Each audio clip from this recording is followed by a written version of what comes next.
Bonjour à toutes et bonjour à tous. Merci, merci pour l'opportunité de dire quelques mots et que je vous promets pas trop long parce que l'essentiel c'est de parler aujourd'hui de science et pas forcément de parler des institutions qui font marcher tout ça ou qui peuvent contribuer à faire marcher tout ça. Je vais me plus près de ça. Le SGPI, en deux mots, et s'il faut retenir qu'une seule chose de ce que fait le secrétariat général pour l'investissement, c'est qu'en ce moment, il pilote, et depuis 2021, le plan France 2030 qui investit 54 milliards d'euros en tout sur les sujets d'innovation au sens large. Ça va depuis la recherche jusqu'à des sujets de maturation de technologie, voire de déploiement un peu innovant dans certains cas. Dans le SGPI, il y a tout un pôle qui se charge de souveraineté numérique en particulier, que je dirige depuis à peu près un peu moins d'un an maintenant, et donc qui s'occupe de 8 stratégies dirigées qui vont depuis évidemment l'IA jusqu'à la cyber, qui vont du cloud jusqu'à l'électronique en passant par le quantique. Et donc dans ce pôle souveraineté numérique, pour vous donner une idée, un ordre de grandeur sur 54 milliards d'euros d'investissement tous azimuts, il y a à peu près une dizaine de milliards d'euros qui sont consacrés à tous ces sujets du numérique. Est-ce que c'est beaucoup, est-ce que c'est pas beaucoup un sujet de discussion potentiellement à la pause si vous le souhaitez. Le contexte, et je ne vais pas vous refaire la mise en contexte globale, hein, vous connaissez l'IA, l'hiver de l'IA et la sortie de cet hiver qui est assez spectaculaire depuis quelques années. Moi, ce que ça m'inspire, c'est qu'en ce moment, et en particulier quand je repense aux années 2020 globalement, et où on jouait avec les premiers réseaux de neurones profonds, avec des SVM, voir ce que ça donnait, etc. Ce que ça me rappelle, c'est que c'est pour les plus âgés d'entre nous, les premières expérimentations qu'on a fait en développant ou en utilisant des Amiga et des Atari. En fait, je pense qu'on est un peu dans cette phase-là. On est encore dans la phase Amiga-Atari de l'IA, en tout cas de ces objets qu'on expérimente, où on essaye de comprendre quelles sont les meilleures façons d'utiliser, quelles sont leurs trajectoires et comment ça va se développer. Ça ouvre beaucoup, ça impacte beaucoup hein, au-delà de cette capacité à jouer, nous, dans cette communauté IA, et à apprendre et à comprendre ces objets-là. Ça impacte très très largement un certain nombre de domaines dans la société. Encore une fois, je ne vais pas vous faire l'arlésienne de l'IA qui est là partout. Je veux juste souligner quelques points importants hein, qu'on voit émerger très largement. Comment l'IA impacte la façon d'être un scientifique et pas qu'un informaticien.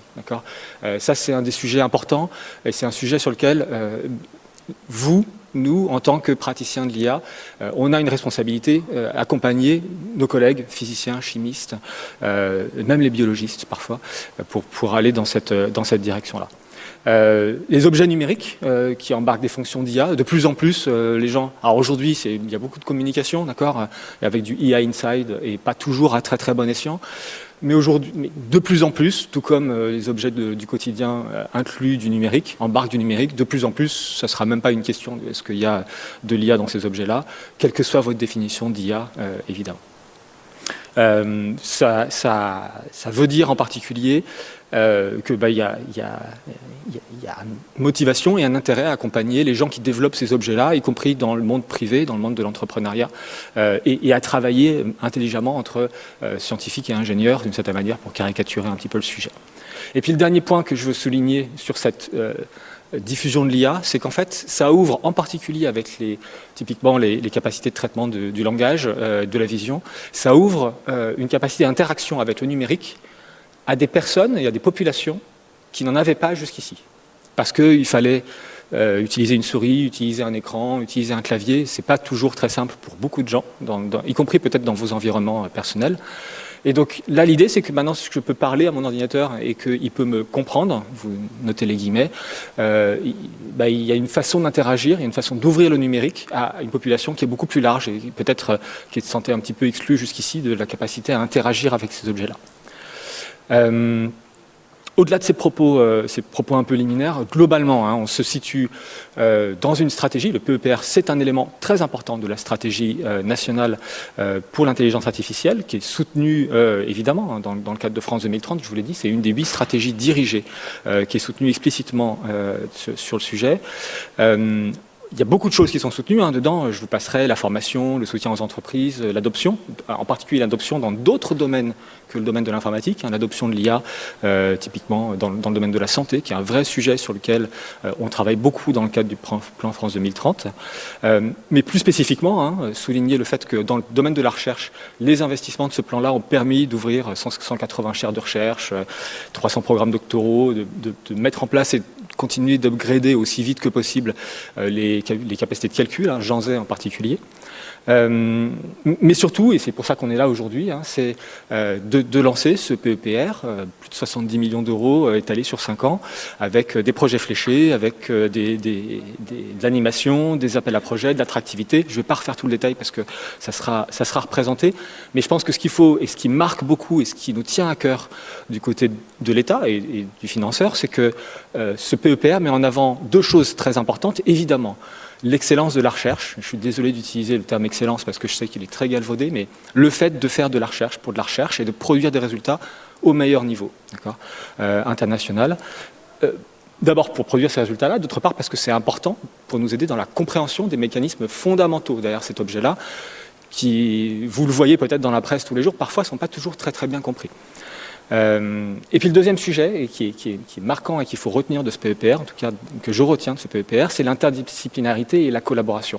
Ça se voyait juste sur le premier slide, sur le secrétariat général. On voyait beaucoup de personnes qui viennent de plein d'instituts différents, de plein de chemins et de disciplines différentes.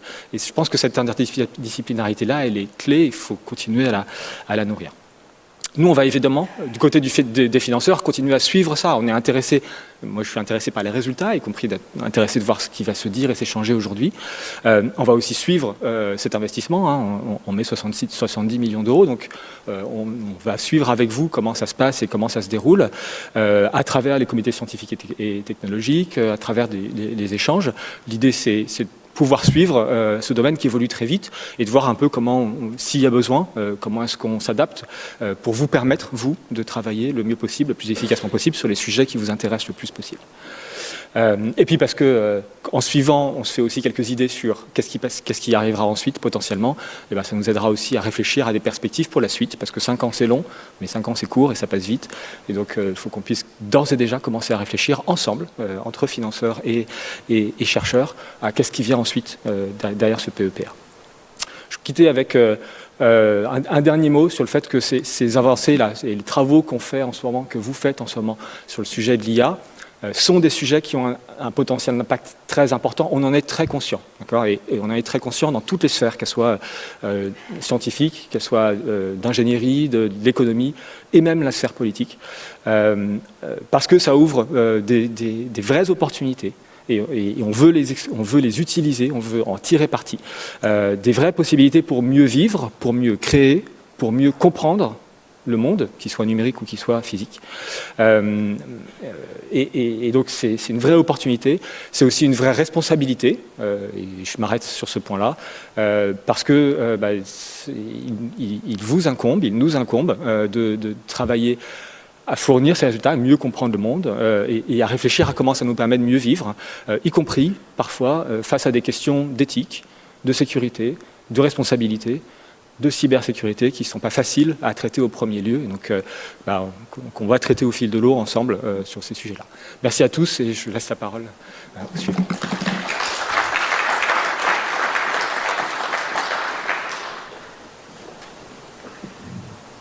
Merci Florent pour cette introduction. Et donc maintenant, on va passer la parole aux 3 organismes porteurs du PEPR, en commençant par Antoine Petit, président-directeur général du CNRS, que vous connaissez tous. Je sais pas. Bonjour à tous et à toutes. Merci de cette invitation. Merci à Julie et à Sophie de m'avoir laissé parler en premier. C'est pas un manque de galanterie de ma part, c'est juste que on a en même temps les journées nationales des entrants du CNRS au Beffroi de Montrouge. Et donc, juste après mon intervention, je serai obligé de me sauver et je vous prie de bien vouloir m'en excuser. Mais je tenais à être là aujourd'hui parce que, pour témoigner de l'importance que le CNRS portait à l'IA.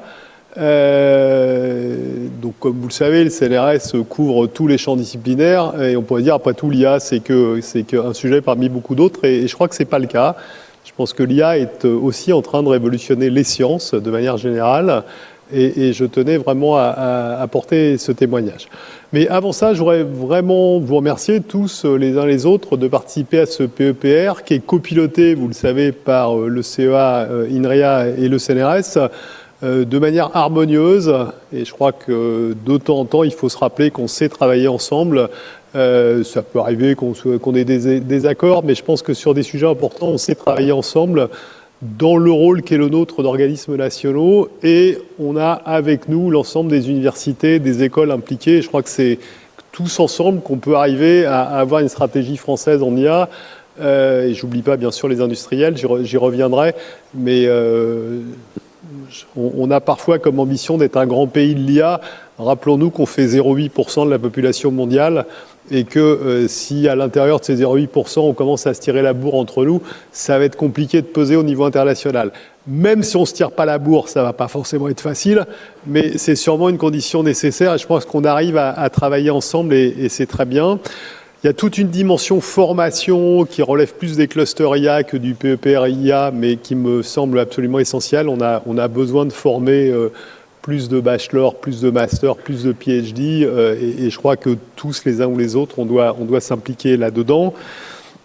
Il y a bien sûr un lien fort entre le PEPR IA et d'autres PEPR. Au CNRS, on a un rôle un peu particulier dans ce cadre-là, puisque vous savez qu'on pilote ou copilote tous les PEPR exploratoires, qu'on pilote ou copilote la moitié des PEPR qui sont dans des stratégies d'accélération de filières industrielles. Et on voit bien à quel point il faut qu'on arrive à aussi créer des interactions les uns avec les autres. Je pense notamment au PEPR robotique. Il y a un PEPR exploratoire autour de la robotique. Il va y avoir probablement un PEPR qui s'inscrit dans une stratégie aussi d'accélération de filières industrielles. Et je pense que c'est extrêmement important qu'on puisse travailler tous ensemble. Et c'est ça peut-être qui fait l'importance, je l'ai dit, de l'IA pour le CNRS et peut-être, j'espère, aussi ce que peut apporter le CNRS à l'IA, c'est cette dimension pluridisciplinaire. C'est quelque chose qu'on a identifié déjà il y a un moment, puisque dans notre contrat d'objectifs et de performance précédent, celui qui couvrait les années 2019-2023, on avait défini 6 grands défis, enfin plutôt défini, on avait mis en avant 6 grands défis sociaux, changement climatique, transition énergétique, santé, environnement, territoire du futur, inégalité éducative et intelligence artificielle. Donc c'est vraiment un sujet qu'on avait identifié.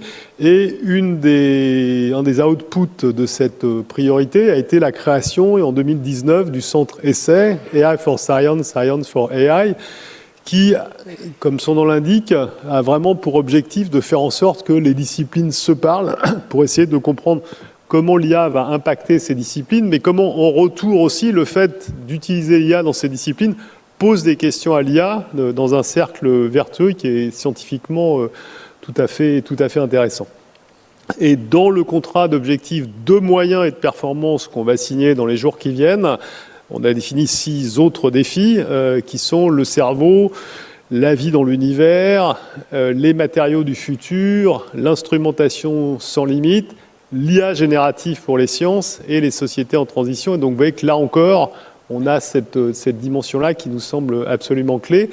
Et c'est probablement ce que peut apporter le CNRS dans cette réflexion, c'est le fait d'être capable de mettre ensemble des disciplines différentes, des sciences différentes. Et je pense que sur un sujet qui est cher au PEPR, comme l'IA de confiance par exemple, il est clair que l'IA de confiance, c'est certes des mathématiciens, des informaticiens, mais c'est aussi des spécialistes des sciences humaines et sociales. La confiance n'étant pas quelque chose qui soit totalement rationnel, si je peux dire. Et je crois que c'est important qu'on sache faire ça. C'est ça que peut apporter le CNRS, c'est ça que le CNRS souhaite apporter. Entre autres, il souhaite apporter également, bien sûr, les moyens de calcul. Jean Zay a été évoqué par Florent tout à l'heure. Donc on a la charge de Jean Zay. On a aussi la charge du réseau des ingénieurs en IA qui doivent aider les PME à s'approprier la problématique. Et ça, c'est extrêmement important. Et puis, il y a une dimension complémentaire qui nous est très chère, ce sont les relations internationales. Donc, on a tous des relations internationales, c'est vrai, mais le CNRS a toute une batterie d'outils à l'international, que ce soit des laboratoires, des projets, des centres de recherche. Et il y a évidemment plein d'endroits dans lesquels on collabore. On a un laboratoire international à Montréal, qui est quand même une place forte de l'IA. On a aussi beaucoup d'activités autour de l'IA à Singapour. Et quand je dis on, c'est vraiment le CNRS et d'autres acteurs académiques. Et je pense qu'il faut absolument qu'on en profite pour monter ces interactions. Il y a aussi une dimension, je l'ai dit, une dimension industrielle.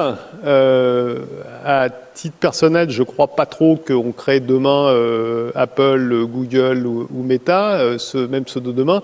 Par contre, je crois beaucoup au fait qu'on puisse utiliser IA dans d'autres secteurs. Donc j'ai envie de dire, c'est IA et X pouvant être à peu près n'importe quoi. Et si je regarde par exemple la centaine de startups qu'on crée chaque année, on n'a quasiment pas de startups qui sont cœur IA. Et à l'inverse, on en a bien 30 à 40% qui sont IA et autre chose, IA et santé, IA et énergie, pour ne citer que quelques exemples. Et je pense que ça doit vraiment faire partie des choses sur lesquelles il faut faire porter un effort particulier. Ça me semble cohérent avec ce que vous faites, ce que nous faisons à l'intérieur du PEPR IA. Mais je pense qu'encore une fois, si on veut être une grande nation de l'IA, encore une fois, c'est probablement ça se discute. Moi, je suis convaincu qu'il faut qu'on fasse en sorte qu'on sache mettre ensemble IA et d'autres sciences. Et je pense qu'on a plus d'avenir à créer de la valeur, des emplois et avoir une place particulière sur les interfaces IA et X. Et pour faire des bonnes interfaces, il faut aussi avoir des très bonnes équipes, bien sûr, en IA pure. Mais je pense que c'est une piste qui, moi, me semble extrêmement importante.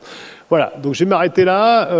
Merci beaucoup. Merci, j'oublie pas, parce que les PEPR, c'est des offres collectives, mais il faut des gens qui pilotent ces PEPR. Donc, merci à Jamal, à François et à Kartik qui, au nom du CNRS, du CEA et d'INRIA, animent ce projet. C'est pas très équilibré en termes de genre, mais on vous en veut pas. Avec 3, c'est compliqué de faire des statistiques. On n'est pas Didier Raoult. Mais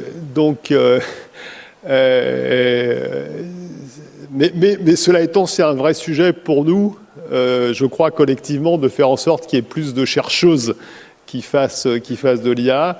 Peut-être faut-il profiter de ce qui est en train de se passer aux États-Unis pour les attirer, mais on va avoir quand même un petit sujet qui n'est pas au cœur du PEPR, mais qui est quand même un sujet pour la France, qui est un sujet d'attractivité.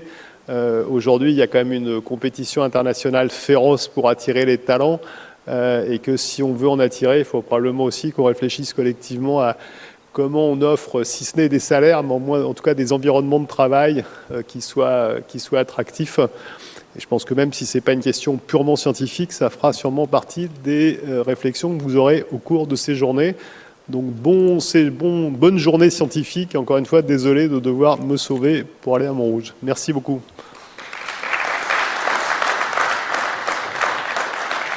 Merci Antoine. Donc on enchaîne avec Julie Galland, directrice de la DRT au CEA. Merci François. Oui, c'est bon, ça marche. Merci. Merci Florent et merci Antoine de cette introduction.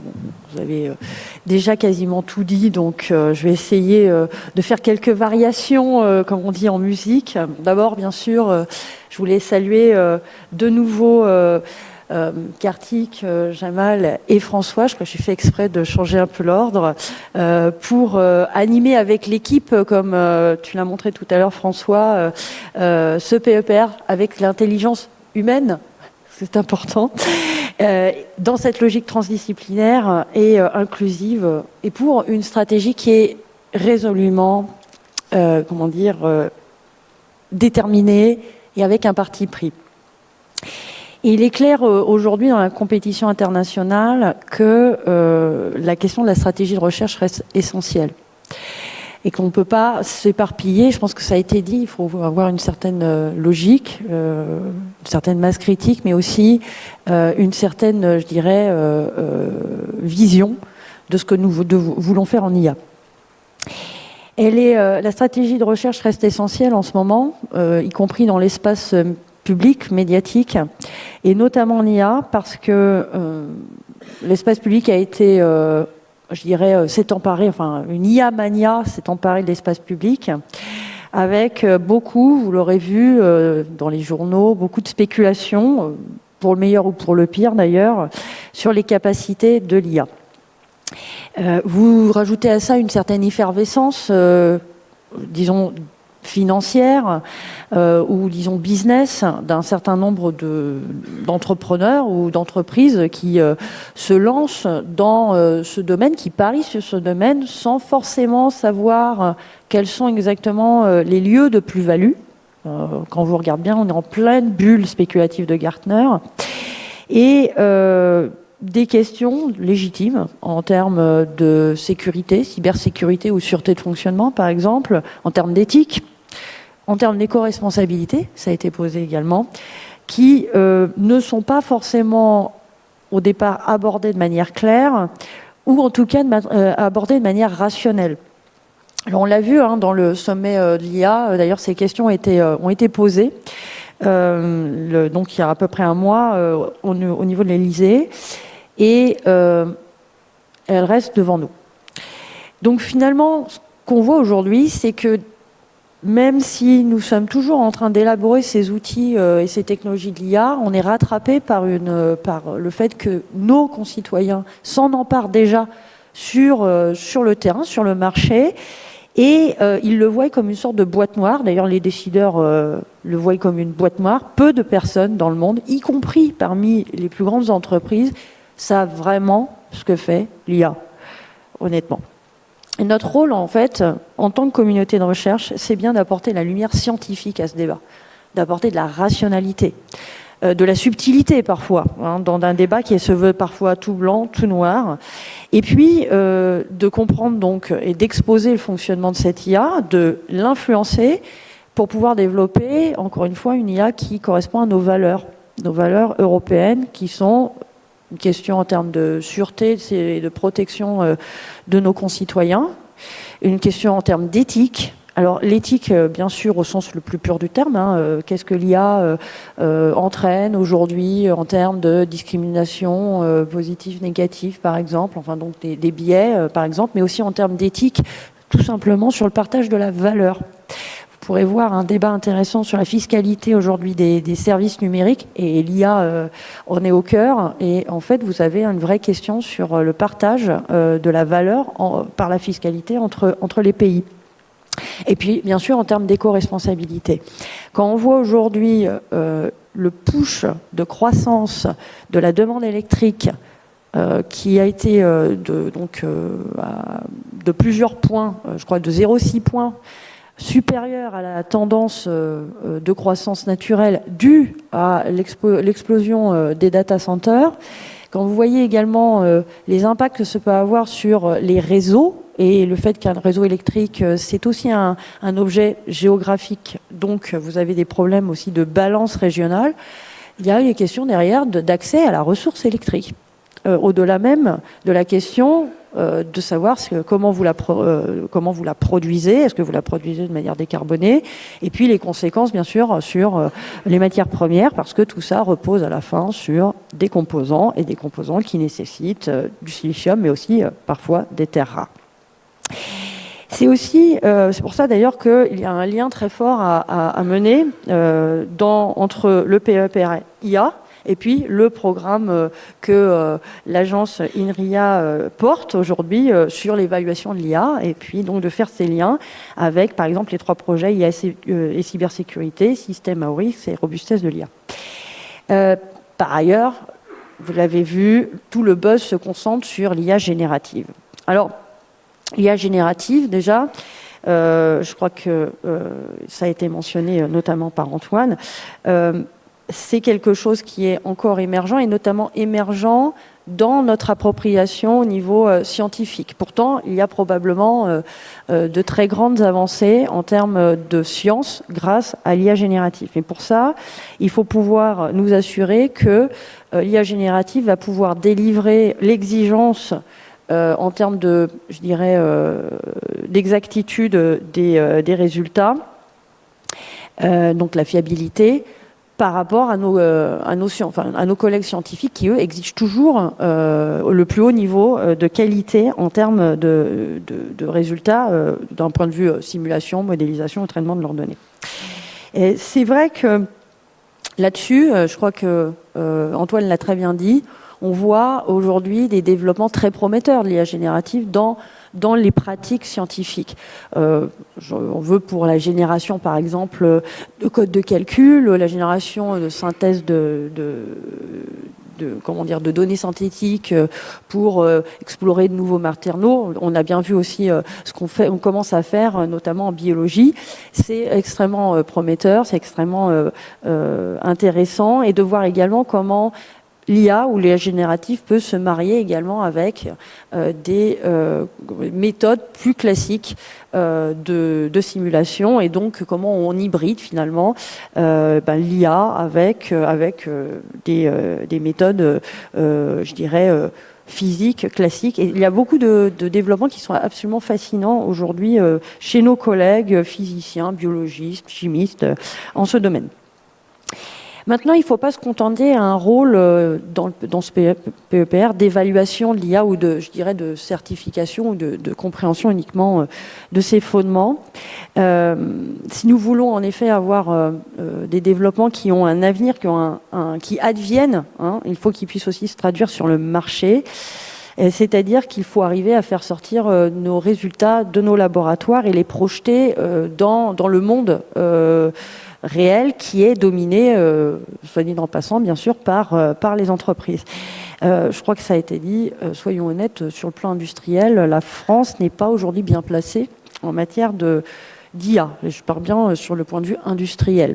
Et le point de vue industriel, ce n'est pas non seulement l'excellence scientifique, bien évidemment, mais c'est aussi la compréhension des verrous technico-économiques, des modèles d'affaires, etc., qui peuvent faire que nous pouvons arriver à promouvoir nos solutions sur le marché. Et ce qu'on voit aujourd'hui, c'est que les phénomènes propres au marché des technologies de l'information et de la communication sont en train de se structurer, y compris en IA ou en IA générative.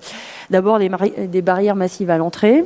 Il suffit de voir le nombre de GPU nécessaires à ChatGPT, et même si DeepSeek nous dit qu'il peut faire beaucoup mieux, en réalité, il y a des calculateurs massifs derrière.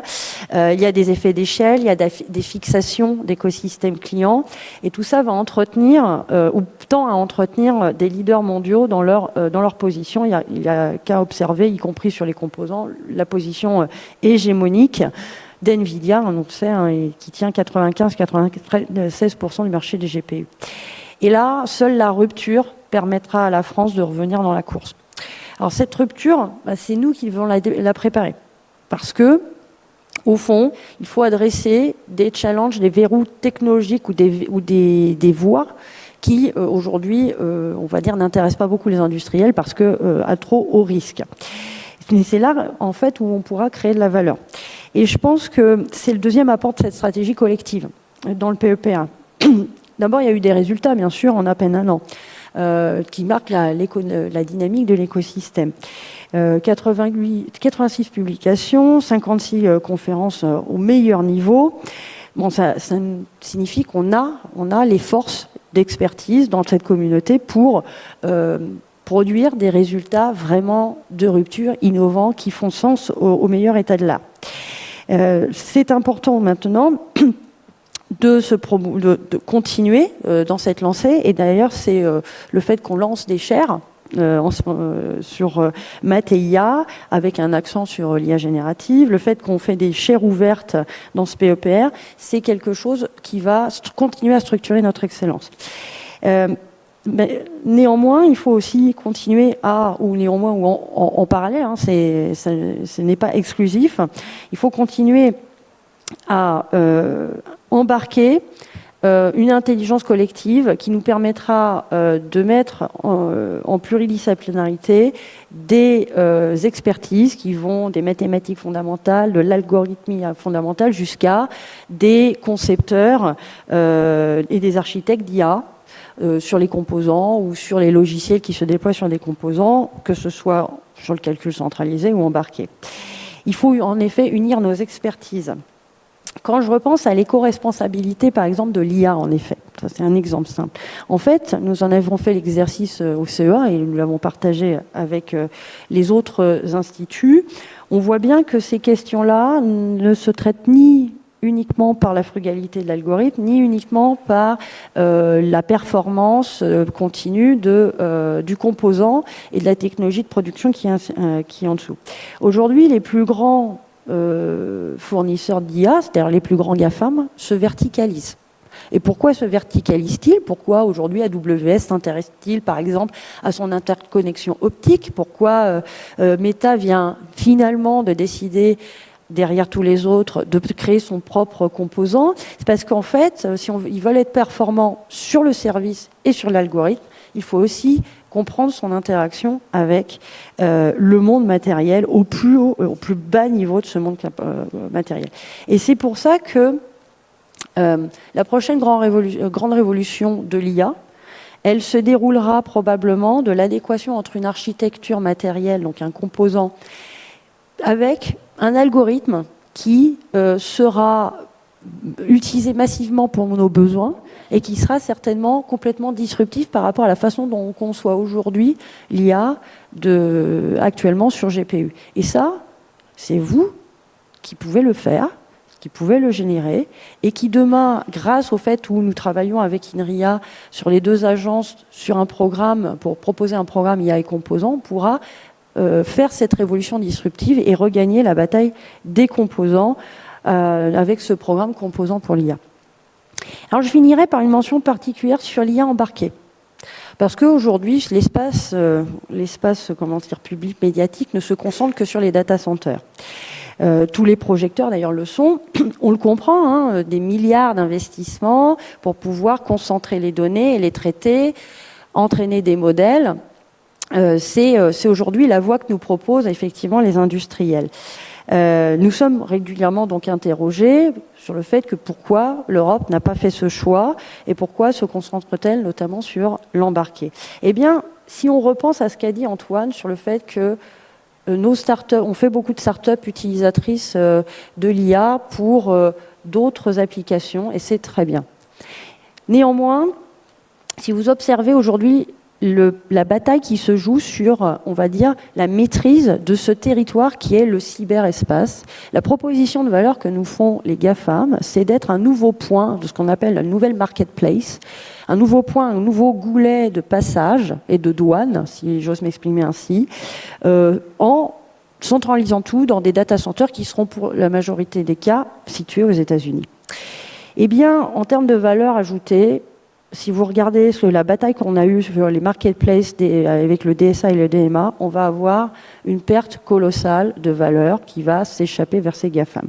Il faut préserver nos données. Il faut préserver les créateurs de données, les créateurs de contenu, les créateurs d'IA qui donnent des services. Et pour cela, il faut pouvoir aussi aménager cet espace de protection européenne qui est l'IA embarquée ou l'IA fédérée.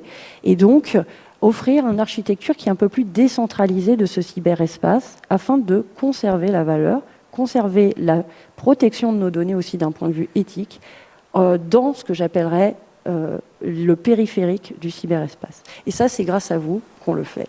Donc merci beaucoup et vous voyez qu'au-delà de la recherche, vous entrez dans des réflexions stratégiques et essentielles pour notre pays. Merci.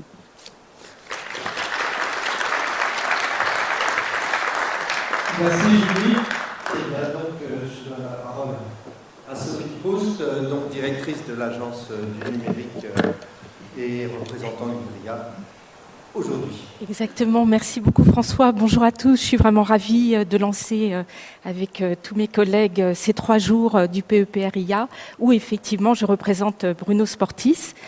Donc, je commençais par vous dire que INRIA, bien sûr, est particulièrement investi depuis 2018 dans son rôle de coordinateur du volet recherche de la stratégie nationale en IA auprès de l'État et du coordinateur de la SNIA, Guillaume Avrin, qui fait partie du pôle numérique présidé par Florent, qui vient de nous en parler.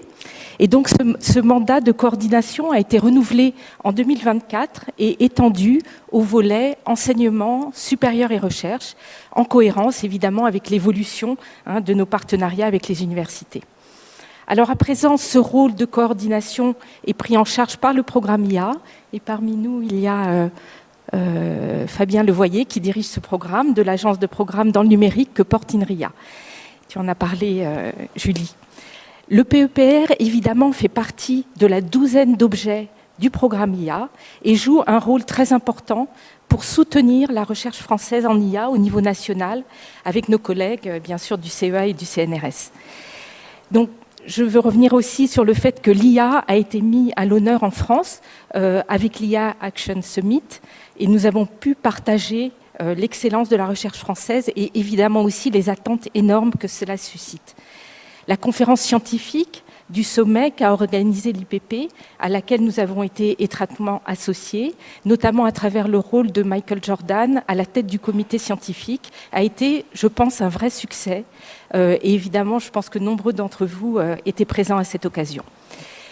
Et puis, quelques jours avant le sommet, les ministres Elisabeth Borne, Philippe Baptiste et Clara Chapaz ont lancé officiellement les 9 IA clusters au centre INRIA de Saclay. Et tout cela pour dire qu'en fait que le sommet mondial pour l'IA a été, je pense, un très bel accélérateur pour la SNIA. Je pense aussi au lancement par Clara Chapaz de l'Institut national d'évaluation de la sécurité de l'IA. Tu as fait référence, Julie, tout à l'heure, le 30 janvier, dont INRIA porte le volet R, recherche, développement et innovation, dans ce rôle de coordination de la recherche publique. Donc les sujets qu'aborderont l'Institut, tu en as parlé aussi, nécessitent une recherche de haut niveau au front de sciences et de technologies, puisqu'il s'agit d'interroger les fondements de l'IA, et c'est d'ailleurs un des axes du PEPR. Et donc l'agence de programme dans le numérique complétera ces actions par une action dédiée de l'évaluation de l'IA. Donc cet effort important de l'État est nécessaire car nous évoluons, et on a été plusieurs à le dire ce matin déjà, dans le contexte de singularité du numérique où on sait que c'est un lieu qui évolue finalement aussi vite qu'elle transforme notre société et notre économie. L'IA est transformative, on l'a dit ce matin, pour la recherche et pour les entreprises, mais c'est vrai aussi, et on le sait, que le passage à l'échelle reste encore à atteindre. Et puis, on pourrait croire que tout est réglé, puisque un certain nombre d'acteurs sont omniprésents. Je pense évidemment aux GAFAM. Ils offrent des services numériques, le cloud, l'IA, mais ils sont loin d'avoir résolu tous nos besoins. Dans le continuum de calcul, tu l'as évoqué, Julie, avec l'IA embarquée. Et en fait, ils ne garantissent pas l'interopérabilité, la sûreté, la résilience, notre besoin de souveraineté. Les impacts sur l'environnement sont inconnus et leur approche tente finalement de nous déposséder de notre maîtrise et donc de notre capacité à appréhender les risques et à créer de la valeur. Et donc il est important de lever les verrous scientifiques pour que les solutions industrielles émergent absolument. Donc l'IA, évidemment, on parle beaucoup de numérique et l'IA est évidemment partie prenante de ce numérique avec cette vision intégrée, tout est entremêlé, on en a parlé, le continuum de calcul, la communication, l'émergence des données, le traitement de ces données, les nouveaux services qui s'appuient sur ces données, l'expérience utilisateur et puis les usages de cette technologie. On sait bien qu'il y a une course entre les technologies et l'usage et on l'a vu pendant la période Covid qui a vu et permis l'émergence du télétravail et puis des téléconsultations médicales. Donc le travail sur l'IA que nous faisons permet de lever les verrous pour rendre l'IA plus performante, plus sûre, plus frugale, hybride, mais aussi, et ça a aussi été évidemment évoqué ce matin, pour permettre son optimisation, son utilisation dans l'optimisation de la gestion du continuum, mais aussi pour permettre l'utilisation de la science des données pour déverrouiller les autres sciences. Et Julie et Antoine en ont parlé, que ce soit pour le climat, l'agriculture, l'alimentation, la santé. Voilà, tout ça est absolument important. On en a parlé aussi, c'est un sujet clé de définir le cadre de confiance que nous devons renforcer pour créer, pour les utilisateurs, qu'ils soient entreprises ou particuliers. Et je pense que c'est une vraie responsabilité pour la recherche publique, donc pour nous tous. Et tout cela, vous le rendez possible grâce aux actions que vous menez au sein du PEPR. Et donc bravo. Et j'ai hâte de partager avec vous tout ce que vous allez dire pendant ces 3 jours. Alors, ce travail, il est fait en écosystème, on l'a dit, c'est normal, 3 organismes nationaux coporteurs du PEPR. Merci aux 3 coporteurs, CNRS, CEA, INRIA, mais bien sûr aussi en partenariat avec les universités et pour celles qui sont dotées de leur cluster IA. Ce travail collectif est évidemment un gage de succès en ligne avec la stratégie de l'agence de programme dans le numérique que porte INRIA. Donc le travail, il est également en ligne avec le continuum, et on en a aussi parlé, je passe derrière tout le monde, donc c'est normal. On a parlé de ce lien très fort entre la formation, la recherche et l'innovation qui caractérise le numérique. La recherche et l'innovation sont étroitement liées. Il y a des allers-retours permanents et donc il faut éviter ces schémas linéaires entre le transfert et l'innovation dans nos domaines parce qu'on sait qu'il y a constamment ces allers-retours qui doivent être faits. Et bien sûr, c'est étroitement lié à la formation, car la mise à jour de la mobilité des compétences sont encore plus importantes que les technologies qui évoluent si vite. Et donc cette intégration entre formation, recherche et innovation justifie le rôle central des universités. Donc devant nous, suite à l'AI Action Summit, où nous avons aussi à réussir évidemment le défi de l'attractivité, on en a parlé, dans la situation géopolitique que nous connaissons et qui montre que la seule stratégie durable est celle qui construit un agenda de souveraineté numérique. Donc face à ces enjeux, nous voulons faire et penser le numérique pour un monde contraint et durable en intégrant bien sûr l'impact sociétal et économique de ces transformations. Et donc, 1 an après le lancement du PEPR, l'agenda de ces 3 jours est bien chargé. C'est important de bien suivre les progrès des avancées scientifiques, des développements d'outils, de logiciels qui vont alimenter les discussions futures avec les industriels et les initiatives européennes. Donc, bon PEPR, IA Days.